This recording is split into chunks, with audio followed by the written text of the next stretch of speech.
really was really surprised it was that fast. The guy was a nice guy. Okay, recording. Thank you very much. Good morning.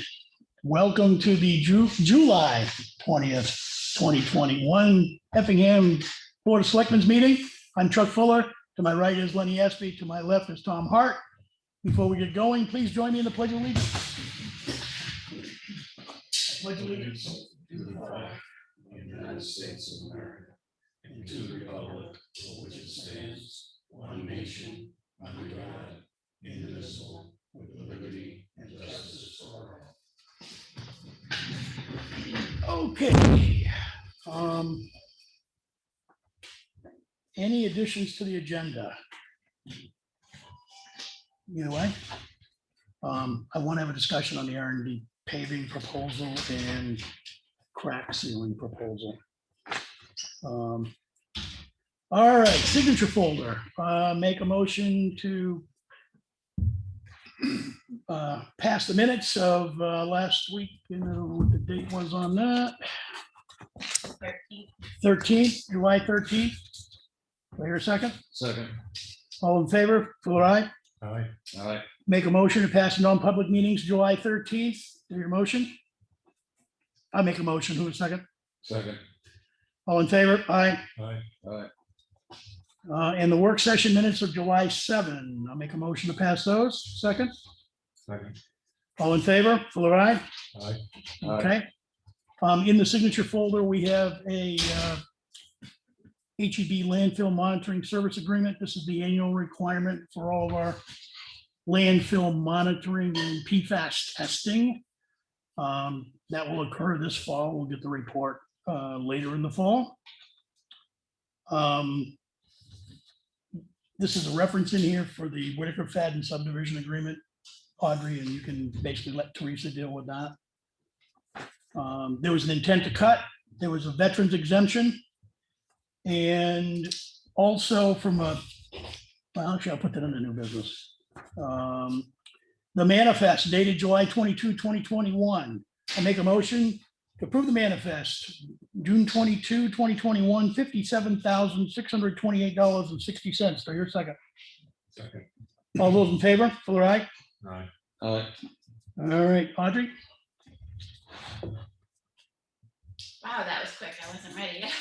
I was like, what? It's my turn to speak. As I described to someone the other day, I spend most of Mondays following up on people. So I think A&B Lock, they're going to come back once. Lock on the police station is being iffy with keys, and Joe's requested one that they can use a code in. Yep. So we're going to get a quote on that. They did a great job with the computer drops, but they didn't have time to do a little bit of cleanup in the server room. So they're going to be in the area, and they may be able to pop in for an hour or two here and there, which would be awesome. Perfect. I'm also still waiting on the electrician. He's super busy, but we have lights out throughout the building that we want to resolve before winter. This couple in my room that we're kind of in the dark until they decide they want to work, and then we're all awake. The SAM, our registration, I still have through September, but yesterday was my third attempt to log in, and the third variant of instructions. So hopefully this is the last time. They finally told me I just need to create a new account. I'm hoping it doesn't change our cage code number. So Is there an online help or a physical call-in help? I've support? talked to 3 different people. And 3 different answers? Yeah, so Okay. every time I get one step further. And when I try to explain I'm in a loop, and you know, they walk me through the instructions I've read, they go, "Oh, you're in a loop." I said, "Yes." The loop is that there's a code you put in to do a second verification of who you are, and I don't have those codes. Okay. So let's see, I'm still working on the 91A request from last week, so that should be completed today. the grant for USDA, those receipts were sent this morning. She was okay with all of our forms, requested some additional backup. So I believe that's in- all set. That particular reimbursement check for that grant was how much roughly? Do you remember? Well, when you submitted that in, Right, I what do want to say between 60 and 90. that's what I was thinking, okay, Yeah. all right.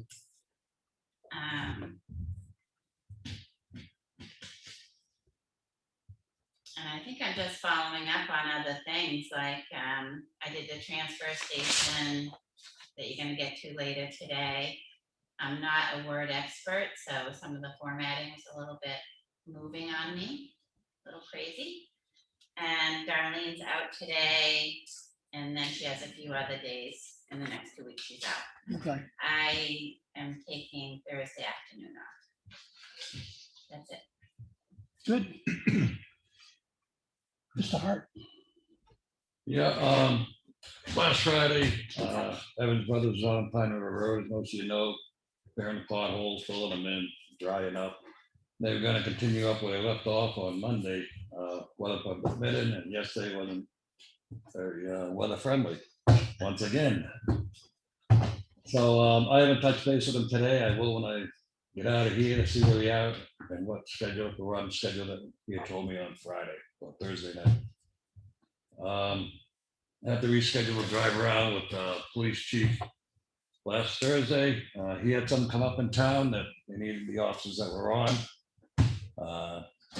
And I had something actually come up also half hour later, so we're gonna reschedule for this week. Working with ISO coming to town, we touched base on the phone, talked to Stacy, and I'll be calling her back. She said on Thursday morning, hopefully we'll have a date where they can come in and do a survey on the dry hydrants and the suction points. And so we can get that all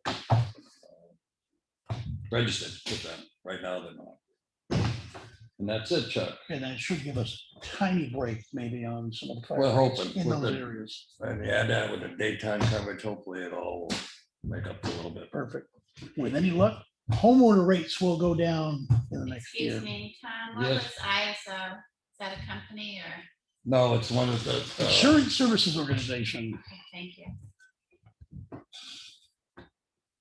they're an independent rating system. That's it. I'll touch base with Randy on that too, so he's there that day. Okay, good. Mr. Espy? Go for it. I talked to Darlene yesterday that trimming for Cemetery Road. Yep. The clearing canopy for Dale Smith. She charged that to the cemetery account. I told her I think it's a going road account because it wasn't anything in the cemetery itself. So Good. she said she'd move it, but I said I'll check with you guys. Yeah, that's where it belongs. And while we're talking about Dale Smith, we got a tree right on Snow Road between the bridge and the lower exit. It's bashed pine, the thing is dead as a doornail. It probably should be taken down before it falls down. So when you're coming out, left, right? It's on the main side of the road, so. Okay. All right, I yeah, took one down a couple of years ago, right at the entrance. yeah, You can still see the butt laying there, but this is old bashed pine, it's dead. If it comes down, it's gonna take power and phone poles. Yeah, let's get it down. Yeah, before they get in there and shaking with a vibratory roller or something Yeah. when we Mhm. do it. Take it out. And get it down, so.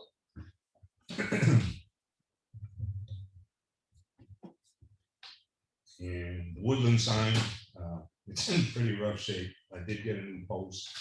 The sign itself is pretty tender, it's all rotten and stuff on the back. But I'm gonna try and save it. If not, I'll just have my son make a new one. Make Okay. it out of ASIC so it doesn't rot. I'm gonna try and save it. And did you get to see the beaver management thing? I did. Yeah. I actually, we're gonna talk about it in the work Okay. session. Did I send out, I thought, did I send out my screenshot notes from you guys so you could actually see that? Or not? I don't remember if I did. No, I didn't get it. Okay, You did then send I it out. may not have set it out then. Okay. It was very interesting. US wildlife presentation on beaver control.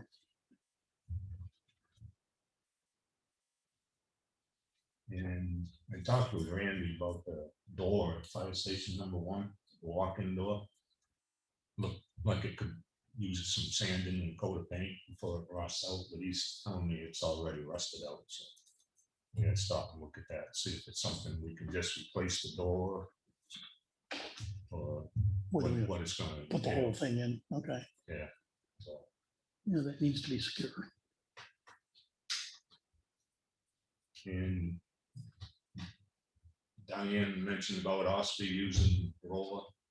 They have their own roller, and they've been doing that for a long time. It's nothing. I wasn't sure. It's the first time I've seen it since moving here, and I thought that's certainly a good example to look at to see how that holds up compared to what we've been doing. Because that's a very heavily traveled area in and out of Effingham going through that. Yeah, they've been doing that for Yeah, quite a while. Plus they have an old Listen, fire truck that So they I didn't, converted. don't know if they do it or not, if this is new or not, They but. converted, and they put their own calcium and stuff down, so, yeah, Okay. their road budget is, well, that town budget. is- I believe it. Yeah. Yeah, like I said, I just wasn't sure if that was new or not, and if it was new, I wanted to bring it to your Yeah. attention, since I saw the roller out there, and knew for sure they had just done that, and we just talked about it, so. They have a lot of hills in Osby, so it works out for them. Yep. That's all I got for that, John. Okay. Just following up on that last comment. So one of the things we're gonna take a look at for next year's budget Mhm. is look at 2 to 3 roads of the dirt roads and see if we could test that whole process out to see if it might be of value in being able to grade it, put the water down, put the calcium down, then bring in one of those rollers and pave it, and then see what it does as far as how long it lasts. Yeah. We've Also, I got, thought that was a good example, because that is so heavily traveled, and they had just done it, so it's something we could watch over the Yep. year and see, you know, if you guys travel through Well, it there. was also regularly. just- I travel through there all the time, but. it was also recently highlighted in one of the DOT training sessions. So the virtual training sessions are online. So that was highlighted as one of the techniques to take a look at. I personally think maybe value to it. I'm looking at what happened on Snow Road when we pushed everybody in the detour, because we graded it on a Friday, it rained on a Saturday, and then all of the dump traffic ran over that road for 2 solid days and packed it down.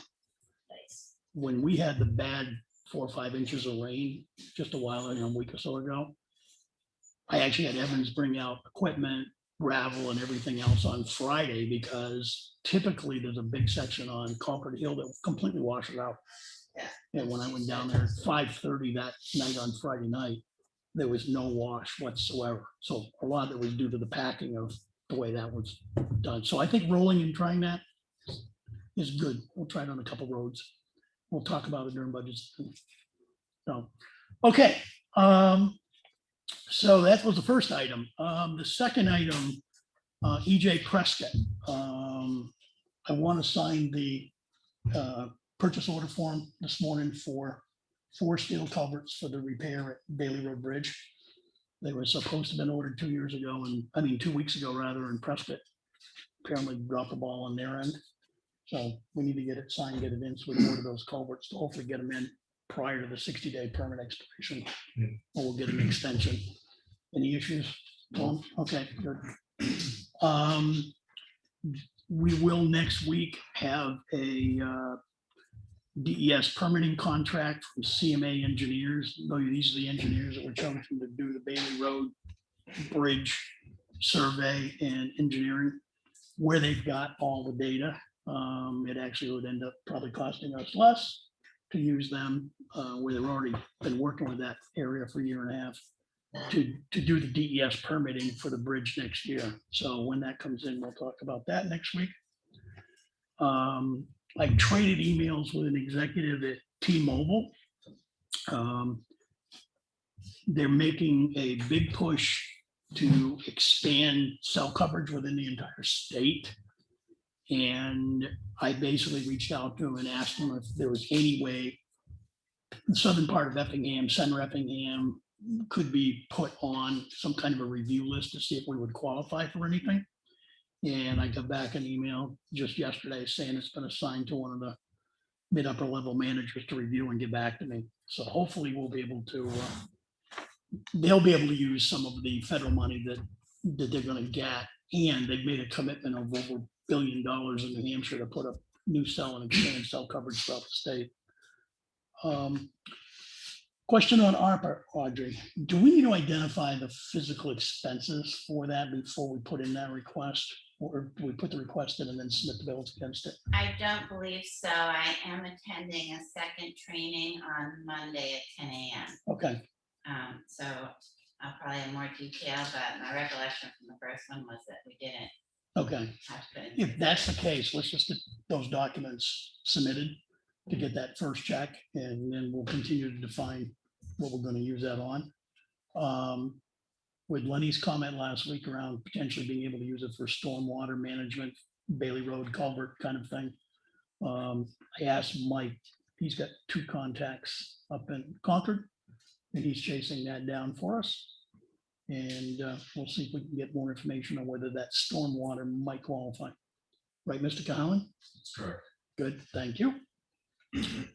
Okay. That is all I had there. All right, old business, set date for Board of Health meeting. I prefer to do it during one of our work sessions, either the first or third Tuesday. Do you have a preference, either one of them? No. Good, first Tuesday of August then?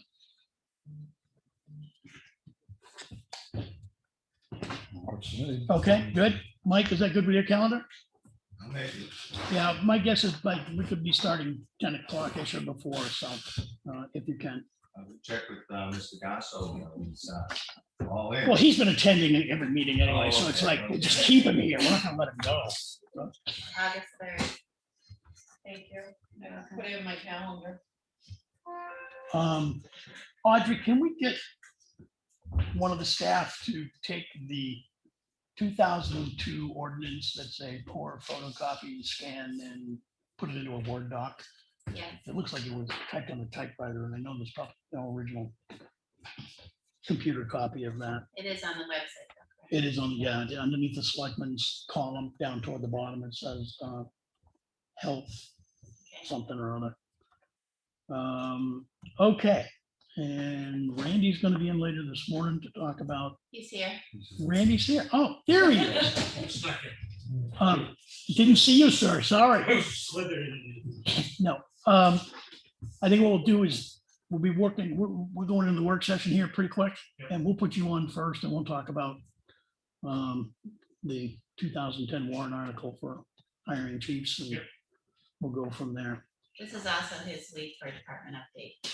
Perfect. Do you want to give that now, or do you want to wait for the work session? I give it now, so Perfect, people. good. Update is the daytime coverage working well. Right now, this month, we're at 70% of the calls during the day. We've already saved 1 life by having it there. Gentleman was having a heart attack. The ambulance showed up within 2 minutes. Or our guy showed up within 2 minutes. The ambulance took 17 to get there, so we had intervention going within less than 5 minutes. So who knows what would happen if we weren't there. We want to have that story for town meeting next year. So save the information. Yeah. Perfect. Things are going well. How much to complain about? What's our total staffing right now for your volunteer system? We have 12 on, 12 Yeah. volunteers in the fire department. Okay, and all the daytime staffing that we handle in-house. oh, perfect. So we haven't had to go outside? Nope. Oh, that's even better. One gentleman who lives in Ospey, he came to me, he joined. So I think I'm sure he's already certified. Perfect. Good. So just for the public, because it'll be on record, so the shifts are manned or ladied by EMTs and or paramedics, Yeah. which are also firefighters. Every shift has a EMT, paramedic, whatever, and also fire coverage. Perfect. So, all right. Any questions for Randy? Any questions from the audience for Randy? Okay, good. Let's do public comment. Anybody have anything? Mr. Cahalan? I was just gonna touch on the issue you brought up with cell towers. Yes. Mark Hampton is the planning board representative to Lakes Region Planning. And I think it was last year, maybe the year before, he did the went all around town for the 4 different carriers that they identified, major carriers, and did a reception map for that. So when you have your discussions, that still is available to I actually have a copy of that, and I'm waiting for this executive to give me a call, and I'm going to trade that map with him because T-Mobile reception in town was basically 16 and Route 25. Other than that, it didn't exist. So it was very small coverage for them. And then I did have some follow-up answers for Selectman Esky on the bridge, if whenever you want to entertain that. Why don't we do them right during the work session?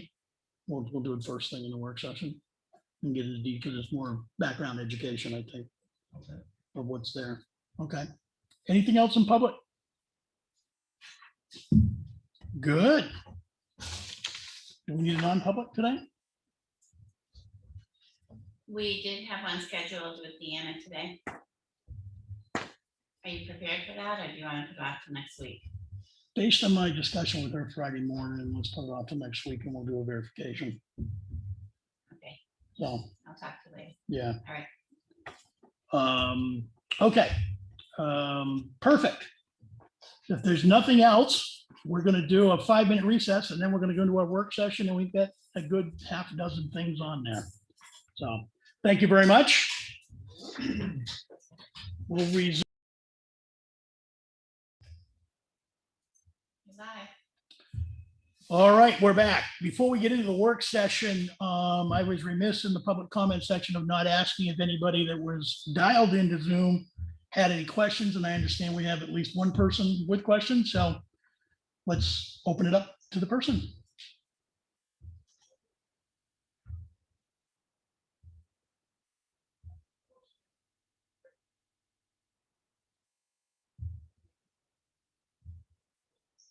She just disconnected. Okay, we don't have anybody else on? Mr. Meisner is on, but he hasn't put anything in chat or raised his hand. Okay, that's good. All right, we'll go into the work session. First item up, fire chief.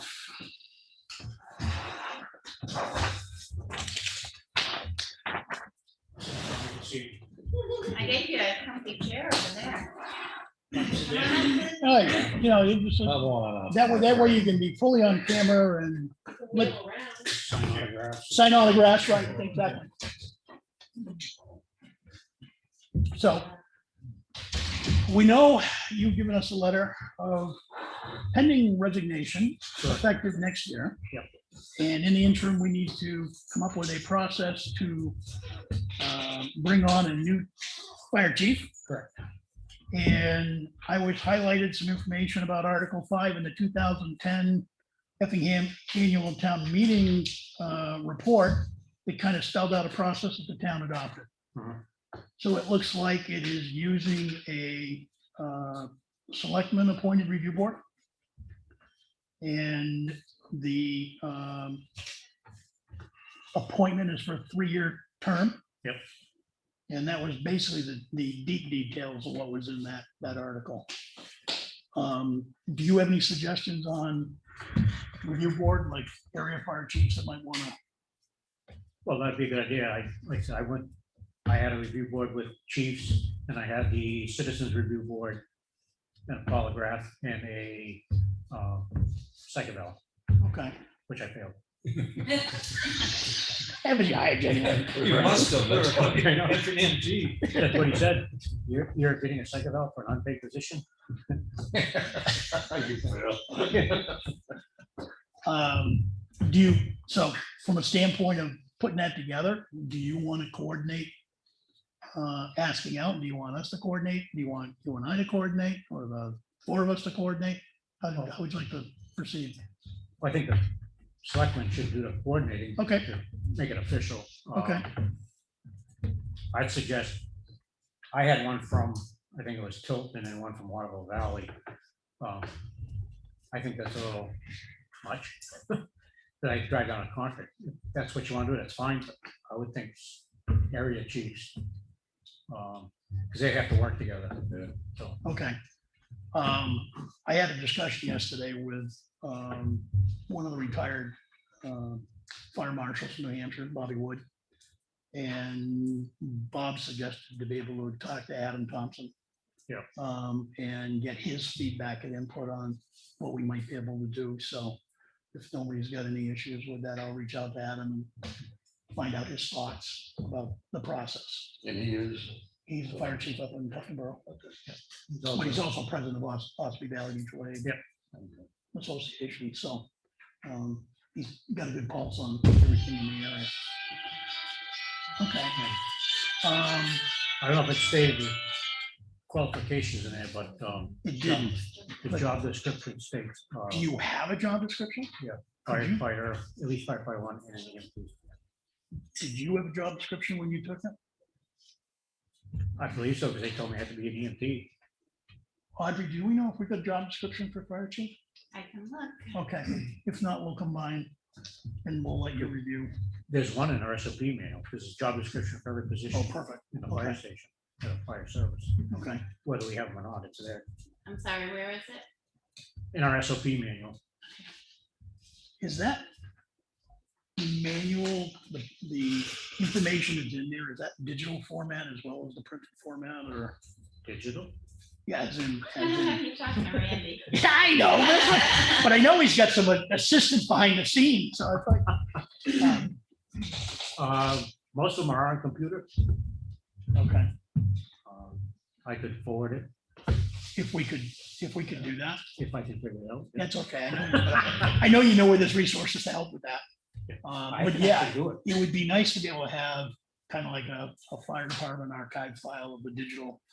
You want Yeah. the whole SOP manual? Yeah, I was just saying, On file? we'll build a file online for each of it, and that way, if and when pieces of it need to be updated, we'll be able to go in and pull the document, edit it, and Okay, adopt it. So, Can okay, you send it to me, please? yes. Okay, thank you. all right. In your experience from the standpoint of start to finish, particularly when you went through it, was it like a month and a half, 2 months, 4 weeks? I'd say probably closer to 3 or 4 months, Okay, because like I said, I had to go to Rochester, the psych eval, Concord for the oral board, the chiefs, and then we had the citizens review board here. And because the way the town meeting was, once they decided, they had to wait another year before they could implement it anyway. right. So they had more time than you have. So from a standpoint of pulling somebody on, so let's say it takes 3 months to pull them on. Do you want to co-share with them to help them, or would you be willing to step down if they said, hey, I want to be appointed? What's your thoughts on that process? On me staying as chief or on, No. I mean, either stay around kind of as a quote unquote consultant, for a few months, or, well, what I planned on was, I'll stay on for up to a year. okay, To assist whoever it is in a transition period, if they so want. right, okay. So, and are you good if we hired somebody in 4 months that you wouldn't have to wait to quote unquote retire from chief until March? With the letter you gave us? Yeah. Good, okay. All right, we'll start the process and see if we can get it moving. So it'd be nice if we could get them in during the budget season. That's why I want to try and get it going. Like I said, when I took over, I had a very inadequate budget. So we're not inadequate now, but just so he can get up to speed, see what's going on. I sure hope whoever we bring on is as prolific getting grants as you have been to save this town the money you have over the years. So, They're out there. um, No problem is with COVID, everything is. So we just got a notice last week about closing out our 2018 grant. Because with COVID, everything shut right down. So I've got all the final paperwork. As a matter of fact, I'm gonna give the guy a call. When you gonna come out and double check everything so we can move forward? The thing is, if you're not closed out, the next grant comes up, you can't get it. You can't get on. Closed out. all right. Okay, good. Anything else that we should be considering at this stage of the game? No, I can think of. Okay, all right, good. Then I'll reach out, make a call, and I think what we'll do is we'll convene another work session again once I get more information and we'll talk about it. Yep. All right, good. All right, thank you for coming in. Thank you. Appreciate it. Any other questions? Tom? Okay, then Randy, thank you. Okay. Any more word on the dry hydrant at the station? I'm working on another possible solution. Lenny and I are gonna, on our way leaving here today, are gonna look at the stones. Okay. And I'm going to reach out to somebody and see if I can get them to come down and take care of it. Okay. So we can get that opened up and figure out what we're gonna do with that hydrant, because it would be, particularly if ISO is coming out not too far down the road, it'd be nice to Right. identify that, and hopefully be able to fix that hydrant. Yeah, it'd be nice to actually come out and tell us this make a good water supply. Well, I'll notify you when I get that time and Okay. as I bake the earth. If you want to go along with us. Yeah, and I think when we do that, Tom, we'll advertise a selectmen's meeting right around town, ISO, Good looking at idea. locations for hydrants, so we can all be Yeah. part of that discussion.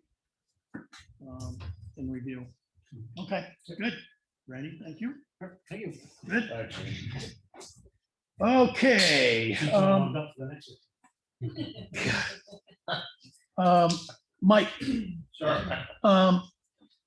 so from a commentary on the bridge and some of the low water discussion and more information, educational for the tape. Sure. Oh, I did want to ask you real quickly, if I could, did you folks discuss the paving for R&D? Right, as soon as you're done with this piece, that's the next piece. Okay, sorry. Just wanted notes on that. Oh, okay, so in a follow-up with the bridge contractor and our engineer, all the grades were shot from the benchmark, as I had stated earlier or previously. So they did use that survey benchmark. We went off there with a laser transom. Everything was good. HEB on-site engineer, our engineer, used the same equipment, so provided the equipment is good. Shot all the grades and double checked everything, and everything was where it was supposed to be. I mean, you know, eyeballing 80 feet in length over a river, I can't hang a 30-inch picture without a level, so that's me. One of the things on the hydraulic opening, probably most people in the room know how to, you know, find the area of a circle. It's pretty common little formula. So in applying that common sense approach to the 4 culverts there, you know, you have radius, which is 3 feet squared, 9 feet. You times that by pi, and I run that out to the 5 digits after the decimal point, you know, 14195. And then you end up with basically 28.27 times 4 culverts. So you're at about 113 square feet of hydraulic opening. Now, from that standpoint, the span is 46 feet. And if we just mirror the 5-foot height of the culverts, just with that, that's 5 times 22 remaining feet.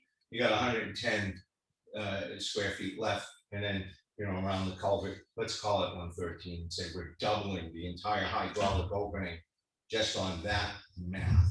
So the idea that floodwaters are going to come down and more than double what's been able to flow through there now is pretty unlikely. Beyond that, if I pulled our permit stuff here, and one of the submissions to Dave Price over at Environmental Services in the permitting process, outlined that the previous bridge Ekman had provided had a square foot opening, hydraulic opening at 41-foot span of 229 square feet. So we're fairly consistent with the numbers I had, but HEB with the larger span of 46 feet and what they put through should allow crossings past the 100-year storm, as well as the proposed bridge would be in the same level of compliance. But the square foot hydraulic opening on HEB's estimations, which I would trust better than mine, has us at 328 square feet, which is almost 3 times or 200% increase in the hydraulic volume. So I'm pretty comfortable that the bridge won't wash out because of that, as well as there's a 5-inch bituminous layers will be in the center of the bridge at the crown. So that's a base layer, a membrane, and then the wearing surface. So that is going to come up some. So his best information, the bridge is exactly where it's supposed to the best I can verify. Let's see. So that's the hydraulic opening. So expansion. The formula for expansion is a lot more complicated, and This expansion is the steel expansion. right. And Lenny brought that up as you considered. I guess the designs that you're familiar with. This was not compatible to anything you were. Well, I've just never seen concrete, deep steel poured in concrete. Oh, okay. Well, It just didn't make sense to me. I've never seen the state or anybody else do it. So. well, I'm going to clear that up for you, I hope. Well, the first thing is the steel expansion at 50 feet. There's a lot of variables. There's over 3,500 types of steel, I'm led to believe. And with that, we're focused on carbon steel. Carbon has some other elements in that steel, as well as impurities. And the basic content of carbon runs anywhere from 0.25% to probably 4% or more, depending on the grade. So to apply the formula to the expansion is a little tough, but I would say from what I can gather that if you had extreme temperature fluxes, say from 20 below to 120 on that span, you might see a 1/2 inch expansion, 1/4 inch on each end, but laws of physics, everything expands pretty much on our planet and contracts. So the concrete actually has an expansion to it too. So everything is moving together at that point. So it's really probably not any concern. And I have a real world, just so the rest of the world tuning in doesn't get bored with that. I'll give you a real world example. You're in Arizona, your car's baking out in the desert, it's 120 degrees, it's been there for 10 hours. How many people are reported dead because they couldn't get out of their car in the summertime or open doors? You know what I mean? It just, those panels are about 1/8 inch. Steel's not moving like you might, theoretically we're putting forward. It just isn't moving like that. But with that, designs, I take Elm Street Bridge, which is, I guess some people want to call it a traditional design. It was for a long time. The steel went across, it was sitting up there on some pedestals. It's underneath your plug joint and it's underneath your expansion joint. Now, this is what happened to us with a lot of that repair. It actually came from that joint. Those joints give out, are not serviced, and they leak. And it comes down and it does all kinds of damage on the steel and other parts of the spalling you get with concrete from salt and everything getting in. So I'm going to go out on a limb and say maybe 20, 25 years ago or so, they came up with an integral bridge abutment. So you have your pile cap that's in concrete encased, and then your abutment is all poured as one. And that encapsulates the girders or stringers, whatever steel you want to label it. And it's all encased, so for less maintenance. And that's the preferred method pretty much in every DOT across the country. So I would say for at least 2 decades probably or so. I'm hypothetical for me, I can't verify that. That's been the standard that everybody pretty much uses. In the Hampshire DOTs, now we do what we did is a semi-integral. And that's a preferred method in the New Hampshire DOT. That's like a 10-year It's been around for, a decade. And what happens there is you pour your pile cap because the piles are driven into the ground and the movement is pretty limited. Your abutment now that's susceptible to more elements outside the ground moves at a different rate expansion wise. So they pour that separately so it rides on top of the pile cap. And with that, it again, for maintenance, you have less stress cracking in your road and less movement, things binding up and tying together. So that's the preferred method pretty much across the country for most DOTs, as I understand it.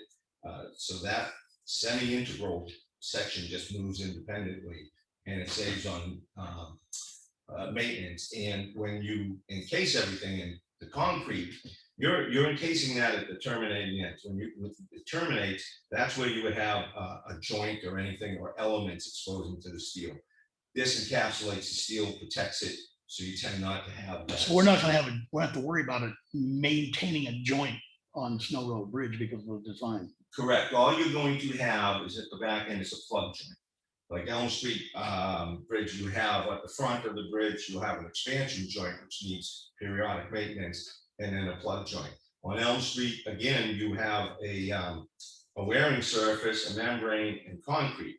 Now, by design, these bridges are all supposed to have that main maintenance to those. Maybe it's at 12, 15-year intervals. So every bridge has a certain amount of maintenance. Theoretically, this bridge is going to pretty much have a lifespan. That deck is supposed to last at least that long. So you're no better off or worse off in a sense, but we are expected to have less maintenance and road cracking through this design. So it should potentially saves money long term, and that's kind of why people are using it. So it's just something that's a little more current and recent, out in the field. So unless you're seeing it some newer bridges, then you may not have run into this.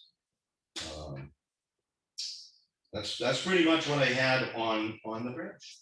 Do you have any questions? Any proposed completion date? Yeah, we've been hammered with rain and a couple of holidays in there. So these guys have been working in the rain a lot. And they had a little issues putting that east side abutments, piles down, which took some time. But I believe the paver is coming out this week. I hope he's going to contact me. He's supposed to, so I can be there for that. But the second abutment wall has been poured. So now we're at the point of the base layer of asphalt, and then the membrane guy comes in same day, does that, and then we do the wearing surface in one day. So that is the last thing we'll get to. This week and next week we should complete all the approach rails and on deck guardrails.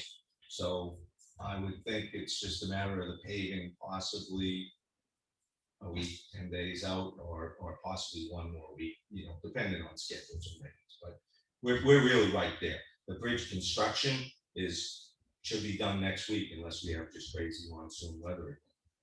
And then it's just a matter of the paper. So we're ready to go. And it's a good thing. If we didn't have this bridge, 5 months of the year, we can't haul out of the transfer station up over the hill. So this is a necessary bridge, and it looks to be a good bridge. So hopefully a lot of the back and forth out there on social media will calm down once it's open. I think people will see it's a good quality bridge and the price point. Yeah, I think when I was down there the other day, they said they're going to try and do the rails this week, start the guardrails. Yeah. So we should start seeing a shape to beyond a flat deck. Pretty sure the dirt work is going to start happening tomorrow to kind of backfill, and it should take shape by the end of the week. So next week the guardrail should be in, and then it's paving. We're right there. Okay, so the paving on that is part of the bridge contract, right? Yeah. Okay, so the bridge builder contracted with R&D paving. Correct. To do that work. R&D is the same outfit that we used on Green Mountain Road last year.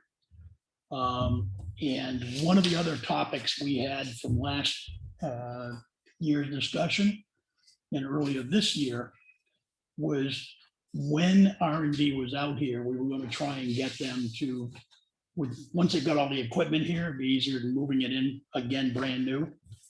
We had been hoping to use them to do the 3 culvert caps with pavement on Pine River Road. Unfortunately, those are not in yet, so that will not be done.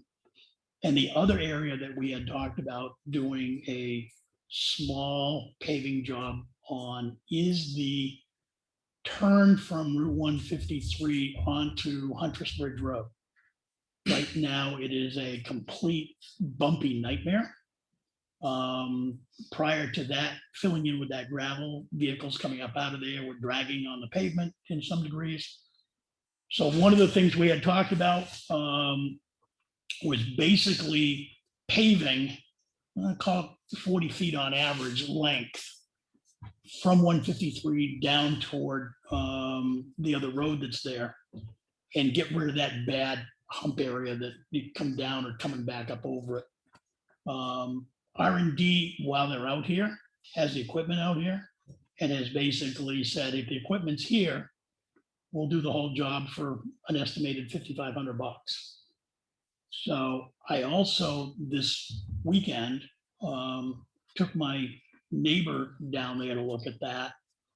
And Tony's been in the paving business close to 40 years. He's owned a couple of paving companies. And he's still in the business, so to speak. And he said basically anything under a $6,000 price would be a very good price for us. So he didn't know what this was coming back. I received this R&D document last night. So question I have for you, do we want to spend $5,500 or so to solve that major intersection issue for Bumpy Road? I think we should. I think we should go for it. It's been a problem area. It's going to continue to be one. We can't afford to do the whole road No. down into Hunter's Bridge, but this at least would give us a clean turn off. Can do something there. Yeah, and this will solve it in the interim. Chuck, you want something on that? You're Pardon me? talking from 153 to Hunter's Bridge? So when you take that right now off 153 on Hunter's Bridge, you go through that pothole maze that's there right Before the now, bridge. right off 153. Mhm. So literally you come off 153 before you hit Plantation, you're basically in that gravel that was poured in there to try and fill in that big dip. The gravel is basically becoming very bumpy. We're talking the Freedom side of the bridge. No, we're talking We're our side, talking our side. 153. Can I interject? 153, Come down the hill, Marston Hill. come down the hill, and as if you're taking the right to go on Hunter's Bridge. Yep. As soon as you leave 153, it's a gravel pothole nightmare. For about 15 feet. I'm on the other. I'm on Right. Yeah, 25. come I'm back on the side of the 25, bridge. I'm sorry. So what this will do is it'll take that whole pothole problem out of there and the dip problem and everything else. Because while I was standing there Sunday morning with Tony, there were probably 15 or 20 cars coming across there because they were using it as a shortcut to try and go home down 153.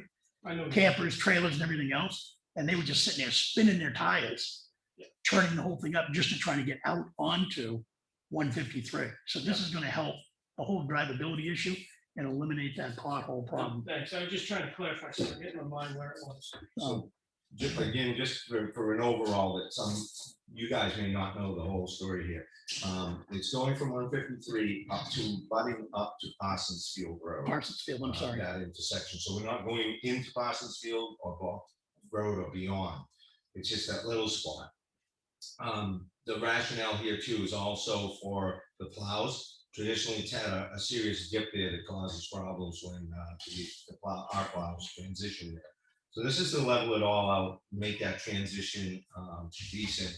It is essentially going to be a patch because down the road, we've had conversations with the state DOT, Mr. Nason over at District 3.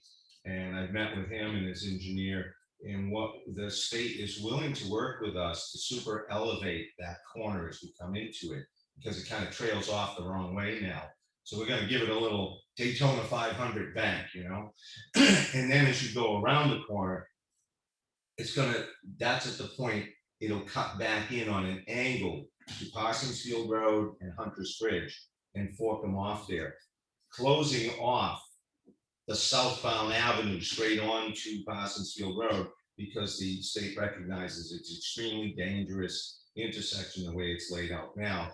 This would force people to come around partially the corner and be able to view traffic from both directions.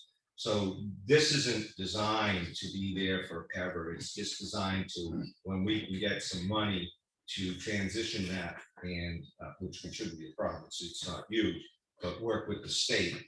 We have to coordinate with them to do this. So staying in touch with the state is going to be important. This is just to fix the nightmare that exists, because people, once they dig out of that hole, the frustration when they get out going up the hill, squealing tires, beeping, boy, I was down there. I was listening to a lot of It's ugly. stuff. One poor van came out of there spinning, and as he started up the hill, mad at it. This is a, Sock-a-mom van. The thing is burning rubber going uphill. It's like, okay, I understand you're upset. So, all right. Any further discussion needed on this one? Right? All right, I'll make a motion to approve R&D paving to complete that work we just discussed for an approximate cost of $5,500. And it'll be done in coordination of when they come out and do the paving top on the bridge for the bridge builder in the next few weeks. So, do I hear a second? Second. All in favor? Right? All right. Aye. Okay.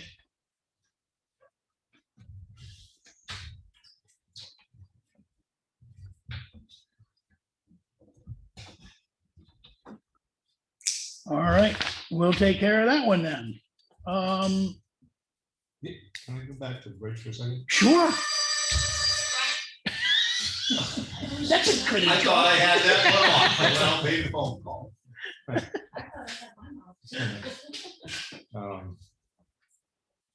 This 60 days must be up. Well, if I may, one of the things we talked with when we set that 60 days was an agreement with Hanson Bridge that we weren't going to be heavy-handed on it. And another thing is, in any engineering company you're going to work with that's professional level is going to tell you, you don't start getting that reputation of throwing the hammer at people who are working for you like that. There's been a lot of rain, there's been holidays, there's been some unforeseen things with driving piles and stuff, which is listed in the contract as an excusable thing anyway. So if you're thinking about leveling penalties, I would really hope you guys do not even entertain that, because it's a dead end in my opinion, and it's really not the reputation you want to have for the town to get quality companies to bid for you. Now we've got getting engineering companies and paving companies, bridge people to bid here, and that's kind of new. The town didn't always have the best reputation in this area, so I would say that we're going to be pretty close to the 60 days from when they started to finish date, and given the rain and circumstances, I think they are pretty much on track. The other thing is, when we did this, it was to bind them so that they don't go midstream and start a job somewhere else and leave us hanging and then come back later. It's really just made sure that they were going to stay on the job. And I really think these guys have performed well, personally. So, No, I've been asked. okay. Well, so, being asked, and You know, I says, well, I'll check in, see what the, No, I mean, when I look at the entire process, the fact of those pilings, I know they spent an additional 5 or 6 days trying to do the pilings on that transfer station side of the bridge because they couldn't get the depth they wanted. The engineer firm for the bridge company continually wanted them to try and drive those. So they lost over a week just trying to satisfy that requirement. They actually had to bring in a bigger pile driver hammer to try and do that. So, at this point, it's been moving steadily along. I'm comfortable. I mean, these guys have been out there in rain days. They poured in the rain. Oh, it was days. pouring yesterday morning when they were pouring that abutment. I mean, this is a kind of a good faith Yeah. kind of thing you put in there, but there are caveats in the contract that protect them for circumstances like this. So I mean, I appreciate that everybody out there is always, clamoring on something.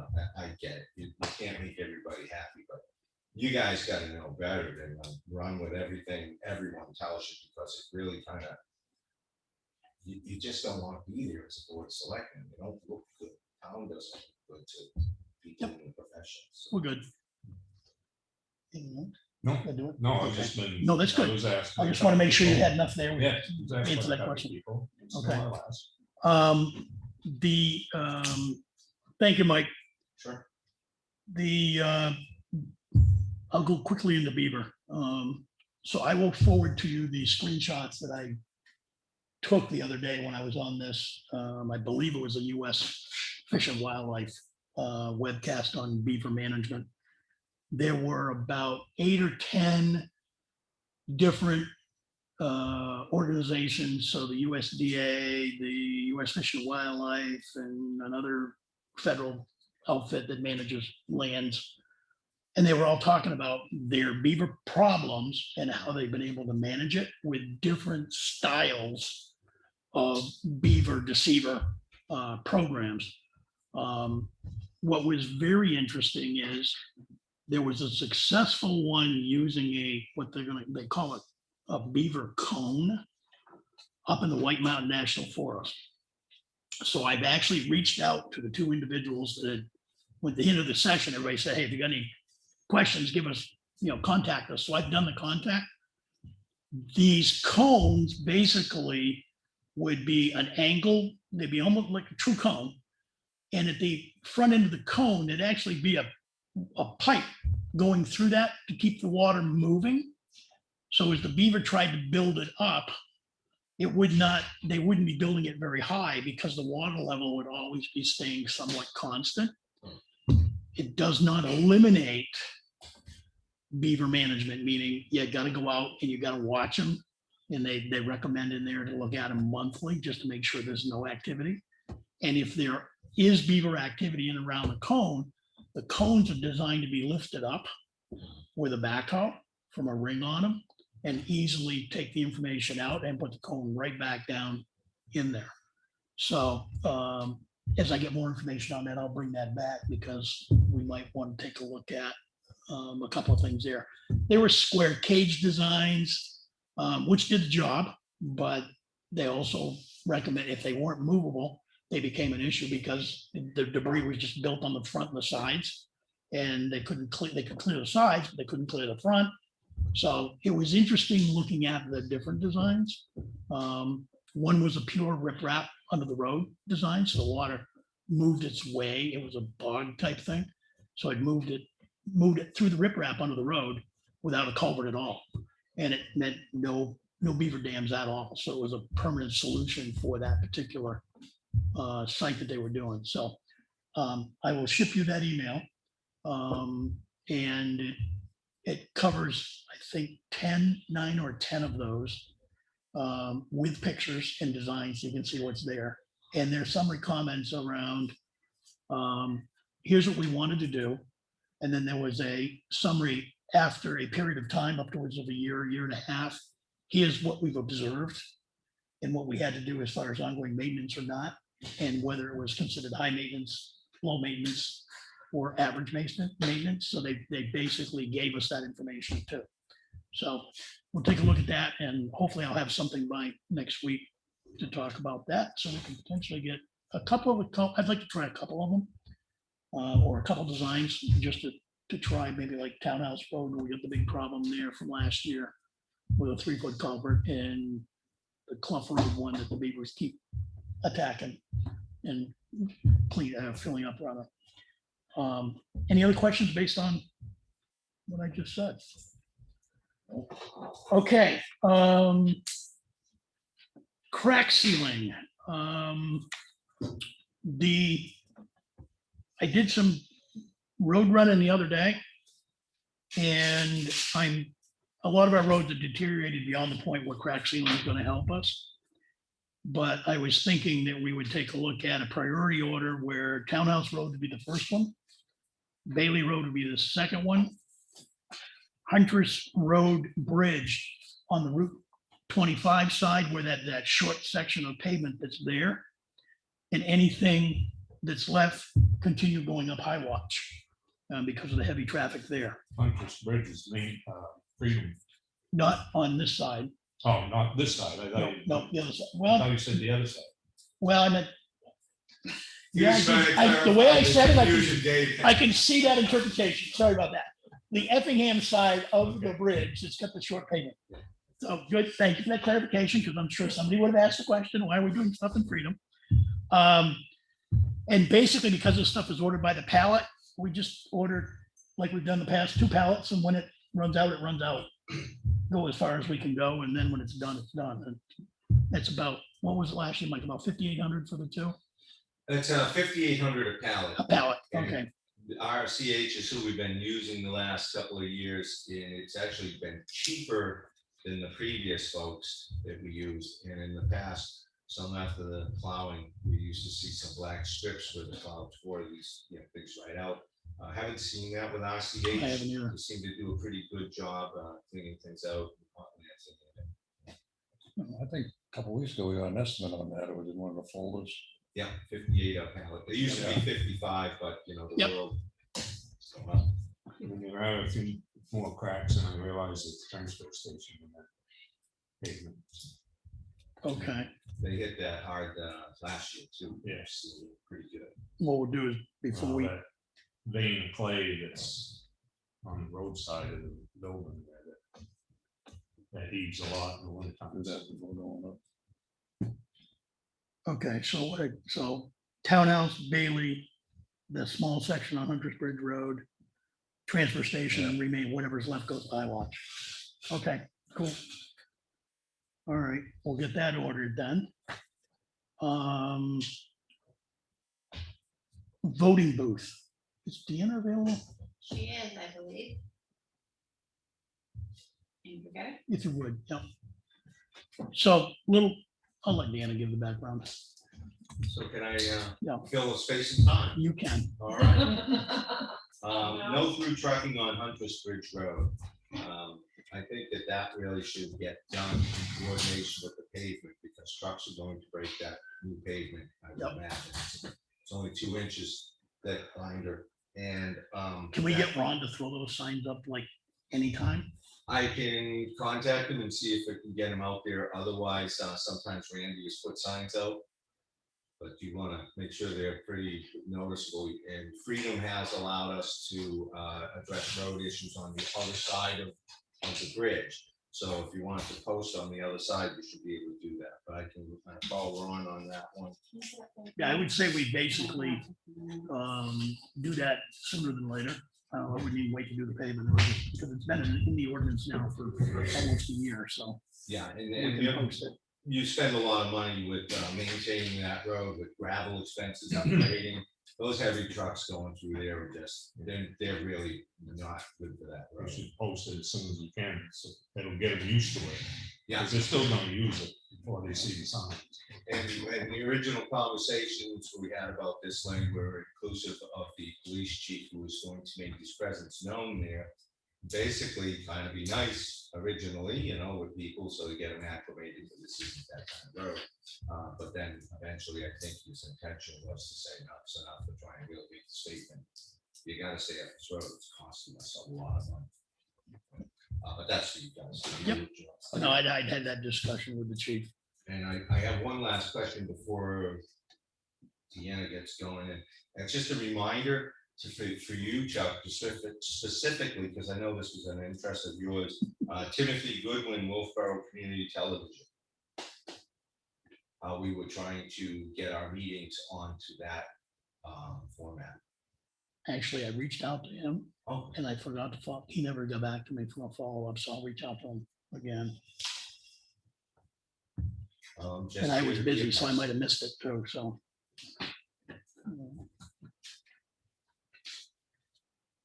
Okay, thank you, Mike. All right, Deanna, voting booth discussion. Oh, voting booth. Yes, Okay. I was thinking something else. What, Can you just give a background, based on what you and I were talking about the other day, as the reason why Okay. we should look at doing this now rather than next year? okay. I'm pretty sure we're not gonna be allowed to vote at the school anymore, now that COVID is done. So our only option is this room. And in order for me to make that work, I have to downsize the booths. I've worked the past couple of years purchasing the 4-person booth, which takes up a much smaller space. And the law says that I have to have 1 booth per 100 voters on the checklist. So I need to get 1 more booth. And did you see the price code I Yeah, got? it was 963 delivered. Yes, That's the same one as we got now? yes, exactly the same. So any issues with getting that?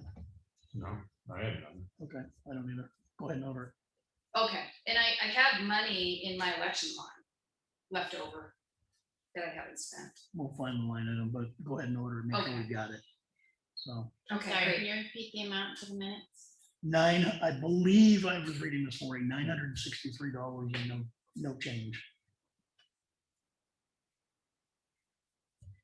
It was like $8.99 plus shipping and something or other, Yeah, 60. $963 is the bottom line on it. So, Okay, Good. order it. all right, good. Anything else while you're here? Good. Thank you. Thank you. Thank you. All right, voting booth down. Okay. Used oil discussion. I popped together a document which I sent you folks yesterday for today. And basically what I did is summarize all the kind of the research and discussions we had last year around why we came up with the location as well as the concept for the used oil recycling at the transfer station. So we had Clean Harbors in here doing a presentation, and they basically told us that we should be testing the used oils that comes in. And each of the test kits is approximately $8. So if somebody brought in a gallon of oil, we'd have to charge them for the oil and charge them for the kit. That might be getting a little expensive. So one of the things that we came up with was coming up with a large storage tank that was a double wall steel, 500-gallon tank, and then utilizing up to 4 55-gallon blue barrels, where we could basically, when oil came in, the guys that are there could do their smell and sniff test to see if they see antifreeze or something that's kind of an immediate thing. But if it doesn't look bad, they put it into one of the barrel. When that barrel is full, we then test the barrel. So it's 55 gallons. If we're okay, we basically do a pump system over into the big tank until we can fill it up. If it is contaminated, we can set that barrel aside for the time being. And when we decide to recycle it, Clean Harbors will go in and take it. The key difference is the contaminated oil, the number thrown out last year was about $13 a gallon. Plus, they have to decontaminate the tank, which is several $100s. So it behooves us to try and manage not getting any contamination into this used oil system. The reason for more than one blue barrel is if one's contaminated, you got nothing to put other oil in. So we had talked about 4 55-gallon drums set on spillways. So if something does come off the top of the drum, it's down into a spillway. It's not into the containment basin that everything is sitting on. When we ran those numbers last year, Tom, what was the price tag on the barrels and the spillway? Bells are running $53 each last year. You can find them cheaper. What was the spillway? Was that another Well, $100? it was $177.99 for each one that will hold 2 barrels. 2 barrels. Okay. And it comes up halfway because it's got to be other.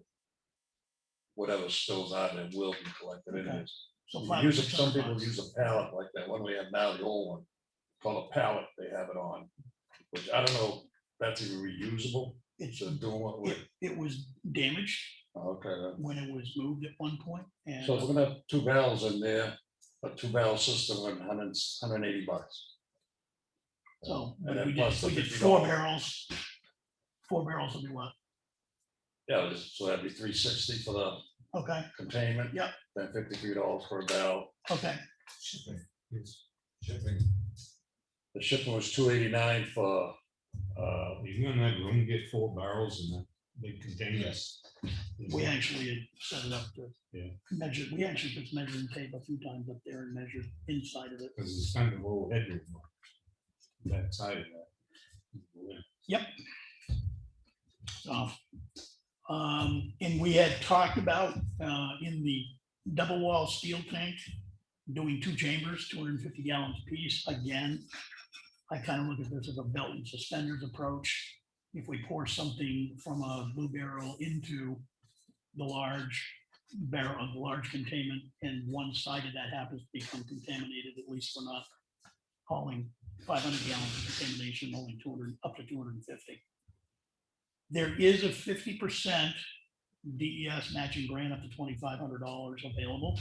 And Lenny is working on that right now to basically send that in. It was, when Mike originally set it up, it was pointed out that we would be probably applying for the grant each year for up to 3 years.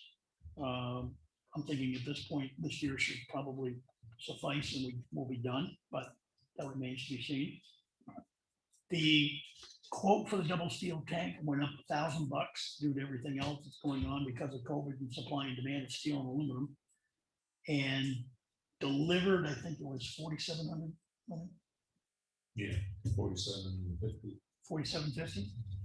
So the key thing is with that double wall steel tank, it meets all of the federal and state, so all the EPA guidelines, all the state guidelines, thickness of the steel, and spillover containers on the top, size of the opening to be able to pump stuff in and out.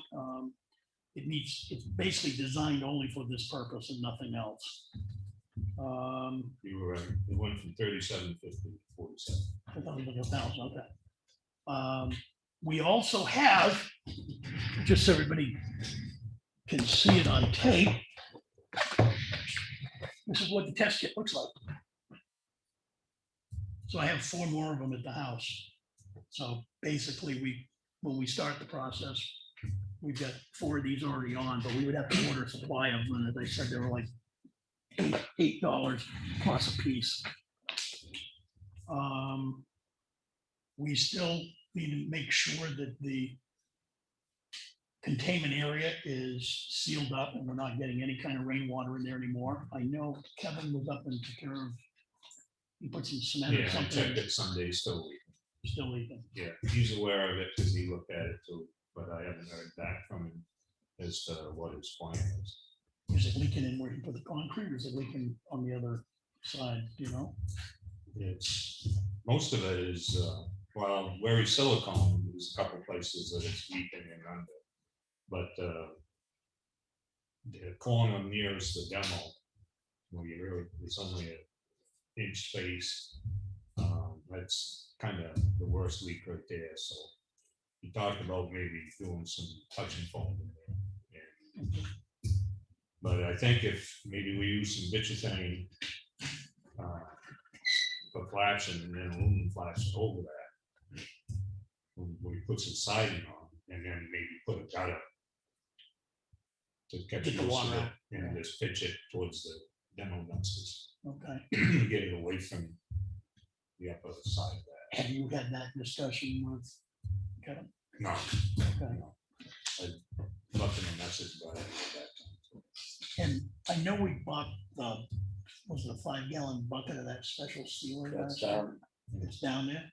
Has that been put on yet, or are we waiting? No, until We we put he's the got water it. up there. We wait until we get dry. Yeah, I gotta seal it up, and then he's gotta patch the floor with a big brick down there. He's gonna put a skin coat on the floor, so it's smooth. All right, then we'll see what. okay. Does the door come in? I haven't. He was gonna check on the door, but again, I haven't heard back from him. So.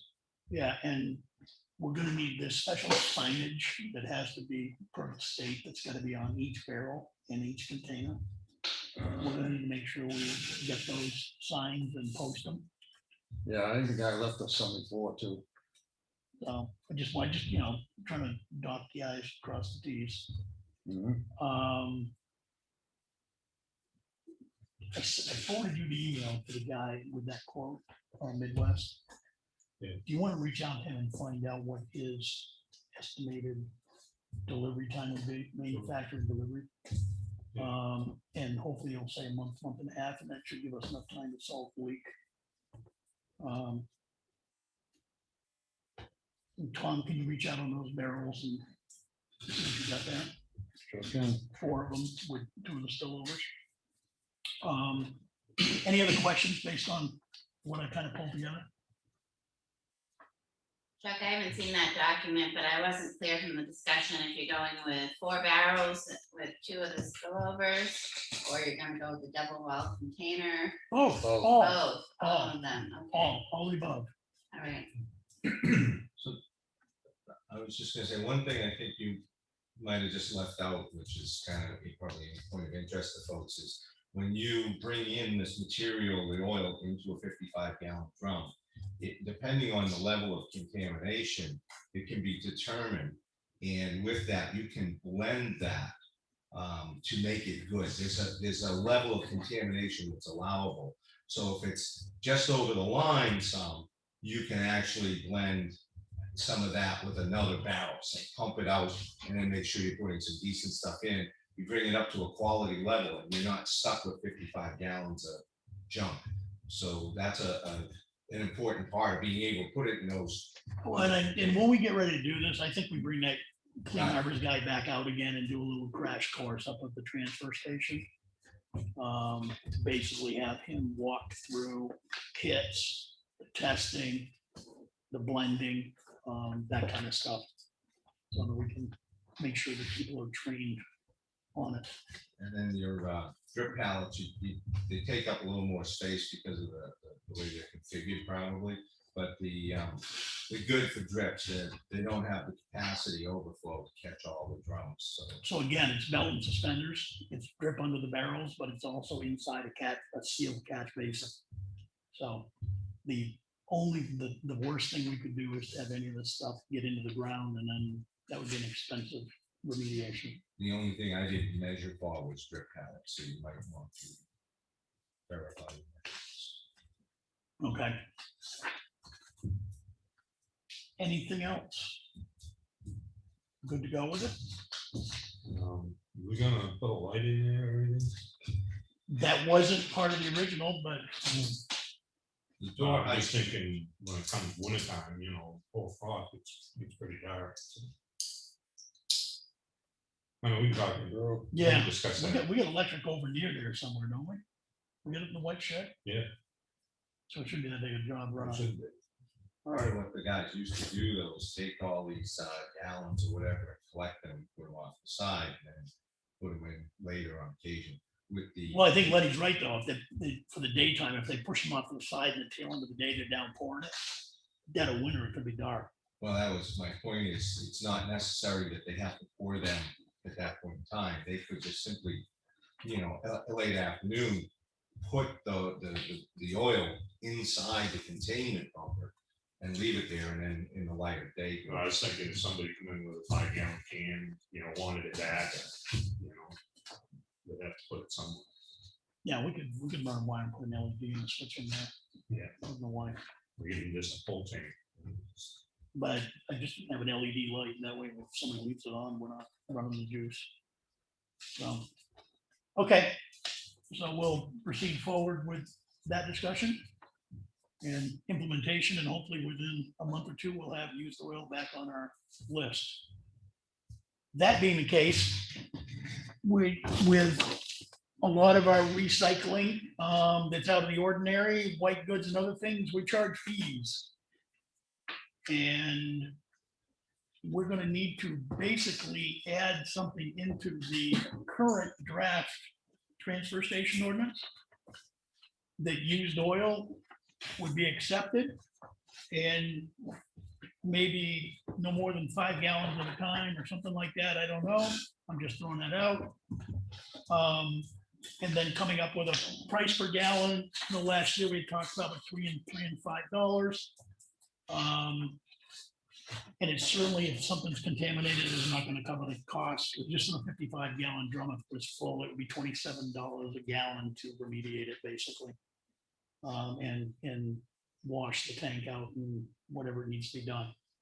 So we'll just hopefully manage it where we never get contamination, because that'll become expensive. But I'm open to, What's it costing now? What would it cost now to get rid of it per gallon? I think Chuck, when you mentioned reaching out to the fellow with Big Yeah. Harvest, maybe an updated price point. yeah, let me grab that. Well, yeah, let me grab that. We'll have it for next week. The other advantage you guys have, and when he was in here, Lenny, was that it's the feed coming to pick up what we used to put together was 200 gallons thereabouts. With the capacity you should have now, just even keeping one drum aside for contaminated, you'd be looking at the equivalent of 3 times, the original amount. So your savings on having a truck come in and pump is going to be significant.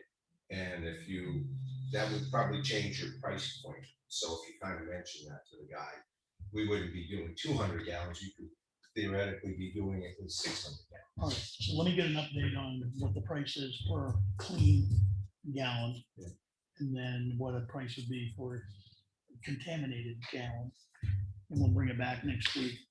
Kind of leverages what we charge, what we get paid. Yeah, I'm willing to charge a little bit more, because I know at some point we're gonna get tagged where they contaminated something. And that begs the question too, if it's contaminated, and we need to kind of address this in here. So if somebody's reading something that clearly smells of antifreeze with oil, do we take it if contaminated and charge them accordingly? Or do we basically say you gotta take it over to hazardous waste act? We don't need to answer on that one. Tell right away it's contaminated, I wouldn't take it. That was my thought, but we need to mention, when we do this piece around the used oil, we need to have that in there.